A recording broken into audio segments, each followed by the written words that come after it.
আসসালামু আলাইকুম। আমি আমুল হোসেন অনু-19 দলের সহকারী কোচ বলছি। আমাদের দল গতকাল রিকভারি সেশন করেছি। আমরা সামনে আমাদের সেমিফাইনাল ম্যাচ, আমরা এই সেমিফাইনাল ম্যাচ সামনে টার্গেট রেখে আমরা আজকে প্র্যাকটিস সেশন সাজিয়েছি। ইন্ডিয়া কিংবা নেপাল যার সাথেই খেলা পড়ুক, আমরা সেটা আমরা ভাবছি না। এখন আমরা আমাদের নিজেকে নিয়ে ভাবছি ম্যাচ বাই ম্যাচ। আজকে ইন্ডিয়ার নেপালের খেলা আছে, আমরা এটার উপরে নির্ভর করতেছি কার সাথে আমরা খেলবো, সেইভাবে আমরা প্র্যাকটিস সেশন সাজিয়ে আমরা ইনশাল্লাহ আগামী 16 তারিখ দেশবাসীর মুখে হাসি ফোটানোর চেষ্টা করবো ইনশাআল্লাহ। ধন্যবাদ। আমার নাম সামুয়েল আকসাম, আর পজিশন সেন্টার মিডফিল্ড। আমরা এই 3টা প্র্যাকটিস সেশন আমরা ভালোই করব।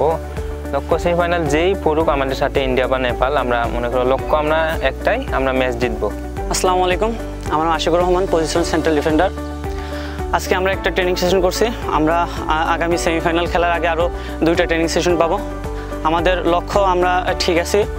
আমরা ইনশাল্লাহ চেষ্টা করব আগামী সেমিফাইনাল যে টিমই হোক না কেন, আমরা তাদের সাথে ম্যাচ খেলে উইন করবো ইনশাল্লাহ।